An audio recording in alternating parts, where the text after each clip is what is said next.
Hi friends, welcome to my channel. Rathod కంగారుగా పరిగెత్తుకుంటూ రామూర్తి దగ్గరున్న మిస్సమ్మ దగ్గరకు వచ్చి, మిస్సమ్మ కోమాలో ఉన్న సరస్వతి మేడంకి మెలకువ వచ్చింది అని చెప్పడంతో రామూర్తి కంగారుగా హడావుడిగా లేచి కూర్చుంటూ, అవునా, సరస్వతి గారికి మెలకు వచ్చిందా, నేను నా కూతురి గురించి తెలుసుకోవాలి అని అంటూ మిస్సమ్మ ఎంత వద్దని చెప్తున్నా లేచి నిలబడుతూ ఉంటాడు. ఇక దాంతో మిస్సమ్మ రామూర్తి గారిని చైర్లో కూర్చోబెట్టి ఇక బయటికి తీసుకొస్తూ ఉండగా సరస్వతి గారి రూమ్ దగ్గరున్న అమర్ ఏమైంది ఎందుకు ఇలా వచ్చారు అని కంగారుగా అడుగుతూ ఉంటాడు. అప్పుడు రామూర్తి ఇలా అంటుంటాడు, సరస్వతి మేడంకి మెలకువ వచ్చిందంట, నేను నా కూతురి గురించి ఆవిడని అడగాలి, నా కూతురు ఎవరో తెలుసుకోవాలి అని కంగారుగా అడుగుతూ లేచి నిలబడి కింద పడిపోబోతుండగా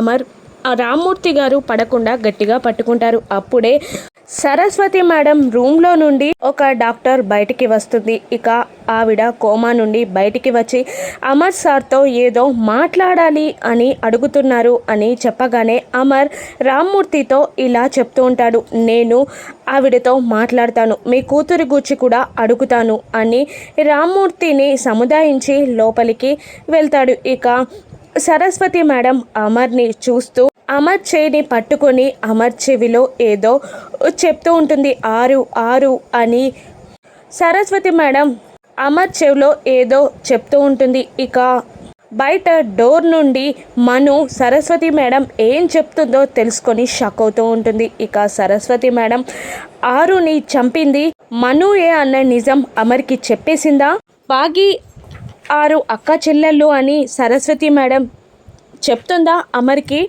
ఇప్పుడు అమర్ మనుని ఏం చేయనున్నాడో రాను ఎపిసోడ్స్లో చూద్దాం. Thank you for watching.